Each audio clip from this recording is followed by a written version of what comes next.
Hey everyone, I'm Simon and I work in thin film materials in QMI.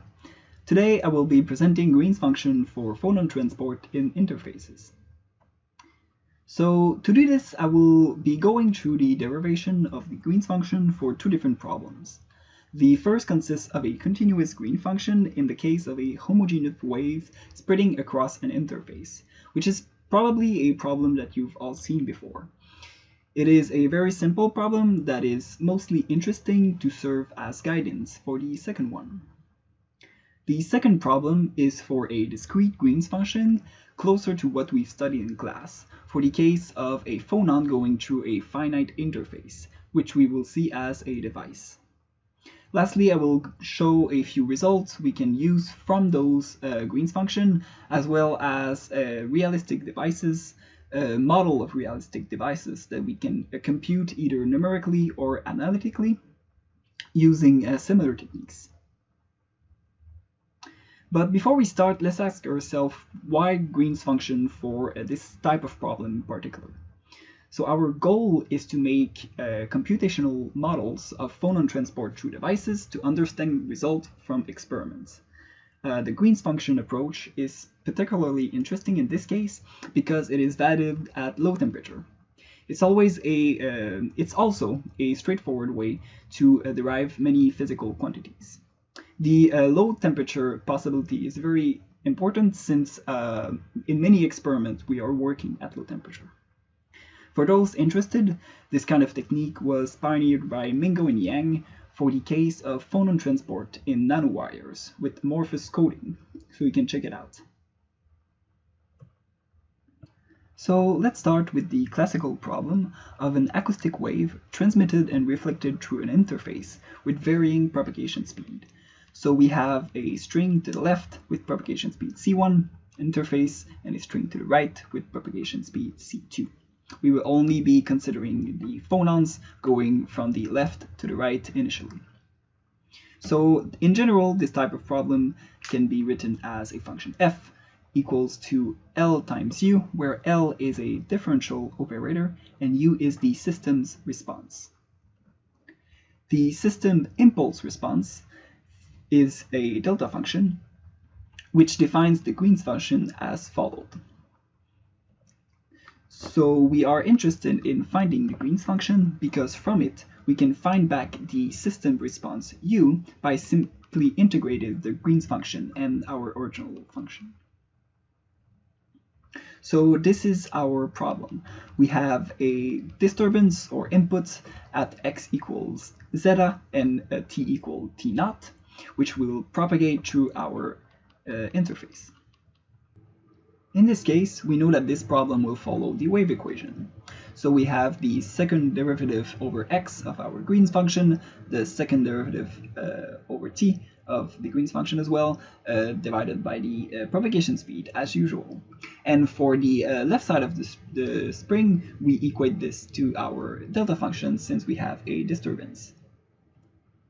To solve this, we can assume plane waves for simplicity and to get rid of one of the delta function to get e to the minus I omega t naught.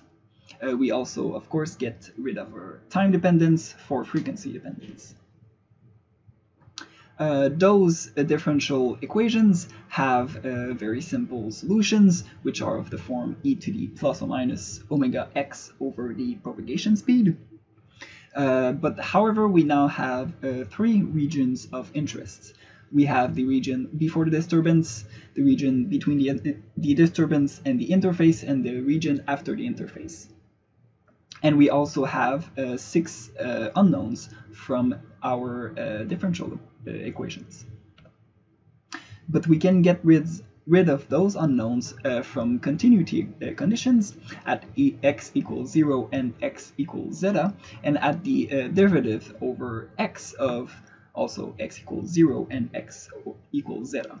I'm not going to be going through over all of this right now because it's a little long and actually pretty easy. So in the end, we have a Green's function, which is separated in three parts. We have the incident wave, which is at a particular phase. the reflected wave, which is at an opposite phase at certain value of zeta and different amplitude, and the transmitted wave, which is at both different amplitude and phase. So we would have expected this separation in three quantities, which describes well our problem. So this pretty much concludes this simple problem. It will be given as a roadmap for our next problem of separating the Green's function in multiple parts. But before we move on, we can note that we can derive familiar results from these, which are the transmission and reflection coefficients. So this is something you might have done in an E&M or optics course. It is normally done using Fresnel's equation at normal incidence.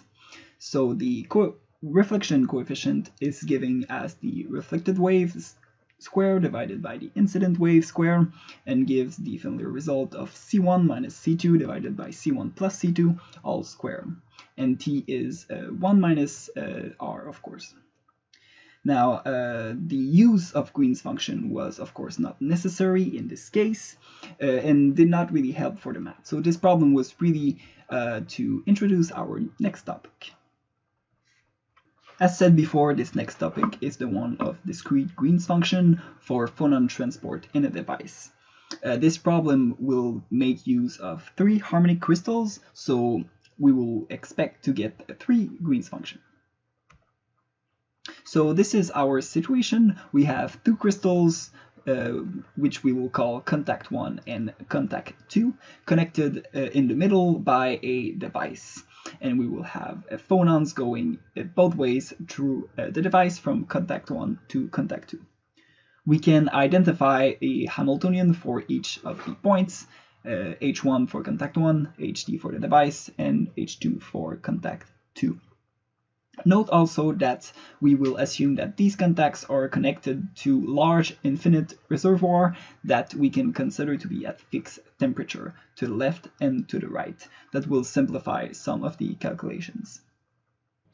So the equation of motion for each element of the system, the contacts and the device, are given within the harmonic approximation by the second derivative of the potential u with respect to the atomic displacement little u, which of course represent the movement of the atoms.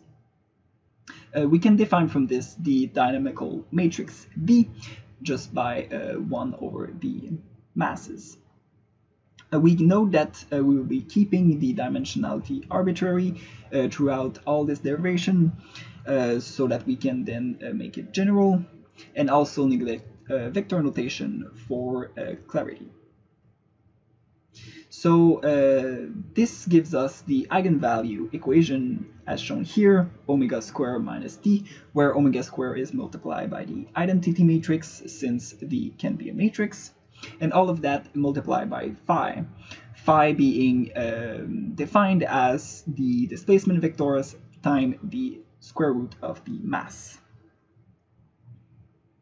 However, the contacts and the devices are not actually isolated, so we need to include a perturbation eta to the frequency to represent the damping into this situation.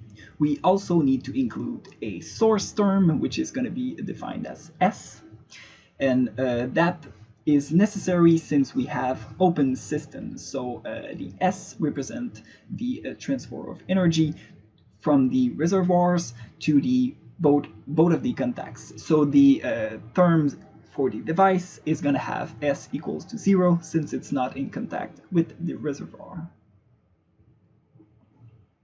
This last step might have seemed a little arbitrary, but we can make sense of it, at least for eta, very well by considering a simpler situation where there's no source, S equals 0, and where the dynamical matrix is trivial, so it's just a constant, d equals omega naught square. Going back to the time domain by inverse Fourier transform, we get this differential equation of phi prime prime is proportional to phi. Of course, we know the solution to this equation. The solution is e to the minus omega naught t, e to the minus omega naught t, sorry, times e to the minus eta t divided by 2 omega naught. So this, if you recall your classical mechanics, we represent a damping term. So we have a damped harmonic solution, and since eta was our damping term, this is what we expected. Since we know we are aiming to find Green's function that can be separated between different components, it makes total sense to separate our dynamical matrix in 3 isolated components. But, of course, again, this is not enough, and we need to take into account the exchange. So we will include matrices representing this exchange from the contacts to the device and vice versa. I will denote those tau I, and they are called the connection matrix. It's worth noting that the dimensions of all of these components don't have to be the same. So we can have a dimension of the device being d by d, a dimension of the contacts being r by r, and in that case, the dimension of the connection matrix are going to be d times r. We now need to include the change in displacement from the excitation due to the coupling, so we need to include change in phi. This will be done by moving our phi for the contacts to phi plus chi I, and our phi for the device to psi. Note that the displacement in the device comes only from excitation, so only from the contacts. This is due to the fact that we assume that the device is too small to actually produce a phonon, and that we will only consider phonons coming from the contacts to the device. Putting all of this in our eigenvalue equation, we get the following matrix, where we assume that the device is small enough, again, to have a negligible damping eta. So there is no eta over here. We could have pursued this derivation with the eta. It is not impossible, but it's simpler to drop it and gives proper results.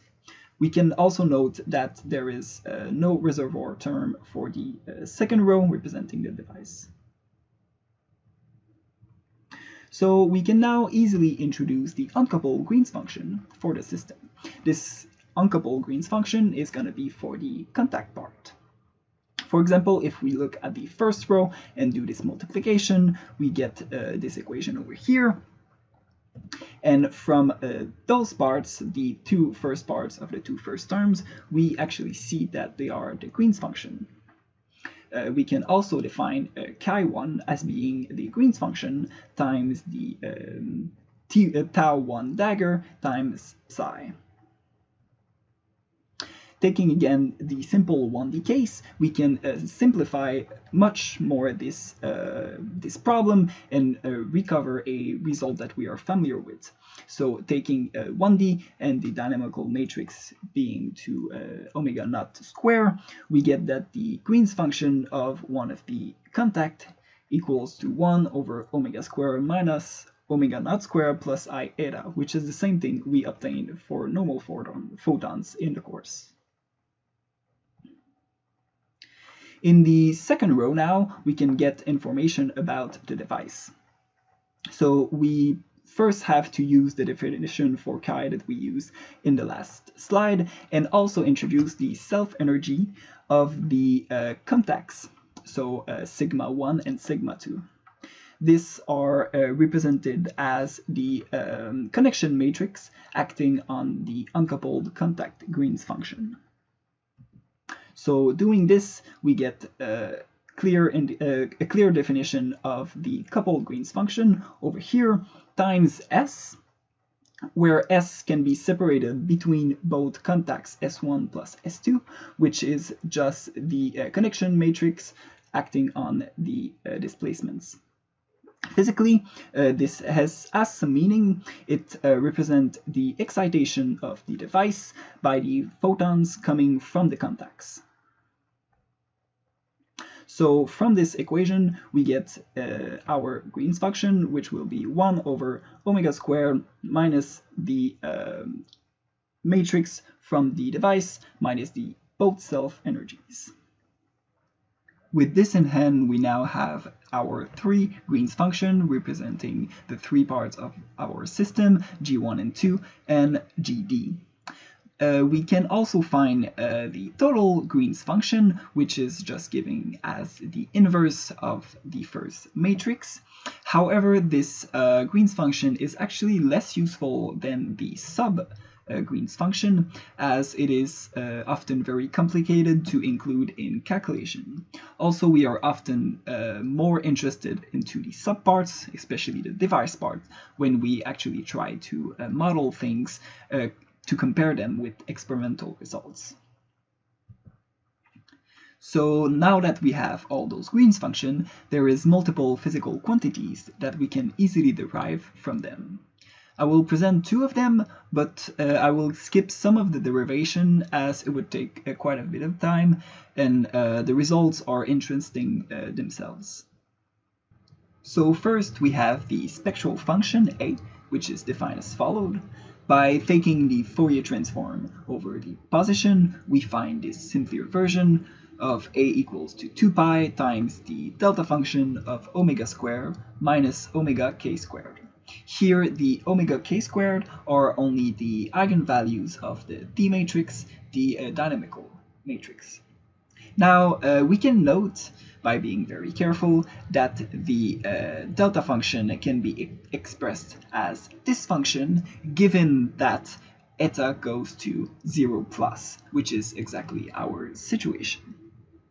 Also, we can approximate this function to eta divided by omega squared minus omega k squared plus eta squared as a sum of two different functions.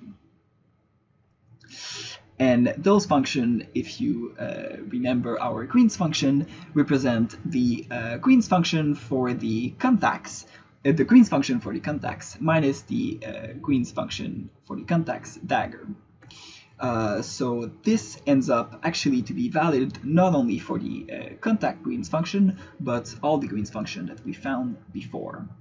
This, of course, assumes that A and G can be written in the same basis where they are both diagonal.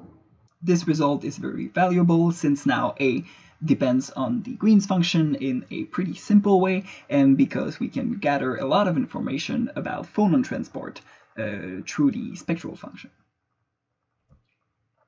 Another quantity that is very interesting, especially for application, is thermal conductance, which is defined as follows. I will not be describing all of this equation, and we will only concentrate on the middle term, the trace of gamma 1 times the Green's function for the device, gamma 2, Green's function dagger. Here the gamma functions are defined as I of the self-energy minus the self-energy dagger. And physically, those gamma functions represent the energy escape rate from the left contact to the device and from the device to the right contact. This result, in this simple form, is only valid at steady state, where the temperature differences through the device are small and vary slowly. Also, we can get an additional understanding of the system by looking at the trace in this equation, since it represents the transmittivity. Transmittivity, more specifically, of the phonon transmission from 1 to 2, so from contact 1 to contact 2. Now, to apply what I have shown during this presentation to a realistic device, a numerical analysis is required.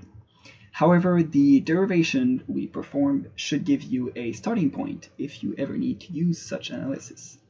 I will leave you with two examples of such problems. The first one being this one here, of a graphene-based device for a 2D to 1D to 2D system. So that's why I mentioned that it was important to keep the dimensionality arbitrarily, since we are now free to change dimensionality throughout our system. So here the reservoirs, the contacts, the device are clearly shown in green, red, and blue. And one can just go ahead and find the Green's function, although it's quite challenging, and find all the relevant physical constant that we can find from them. The second example that I wanted to show you is actually one of the simplest ones that we can think of, and it can be derived analytically, which is quite interesting. So it consists of a contact going to infinity, a device region only consisting of 3 atoms, and a second contact also going to infinity. So the contacts are linked together, the atoms in the contacts are linked together by spin constant Fc. Inside the device, the atoms are linked by Fd, and both regions are linked by a spin constant Fcd. So this should be rather simple, and it is. The dynamical matrix takes the same form as before, of course. However, each of the elements inside this matrix can get pretty complicated pretty quickly, as we can see right here. So even though it is possible to derive it by hand, I'm sure everyone would rather do it with a computer. I have not derived the Green's function for this dynamical matrix, but it is entirely possible, as well as finding the physical quantities that we are interested in. This concludes my presentation. I hope I have given you better insight into the use of Green's functions in interfaces. Green's functions, after all, are a powerful tool, which, after a bit of effort, can make our lives more bearable while working out interesting models. And I would say this is especially true in this case. So with that said, thank you for your attention, and feel free to ask any question if you have some. Thank you.